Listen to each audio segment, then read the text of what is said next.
Kumain na kayo? Kumain ka. Ayan sa inyo yung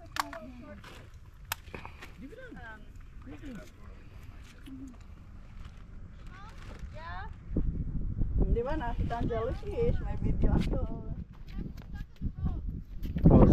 Babalik ako. Ano? Babalik ka? Babalik ako dito pero mag-oyster harvest kami. Ikaw maiwanan. Bakit naman ako? Iwanan mo naman ako. Hindi ka pa Bebe ko. hindi at maglagaganong-ganon lakad. Lakad. Yeah. Malay mo naman pagbalik natin dito, mapayat na ako. Dapat sabihin mo, papayat ka. Hindi ka kasama kasi ayoko mahirapan ka dahil ikaw. Babalik ako dito, payat ka na no. Mag-whale watching ka. Dapat daw, gano'n lang ang Kuya, kaya mo mag-ano, hindi ako pupunta dito pag walang oyster harvest. Kasi nga, Eh ako mag-whale watching ako ha. Oyster, ano yun, di ba? Talaba. Ang dami dun sa ano.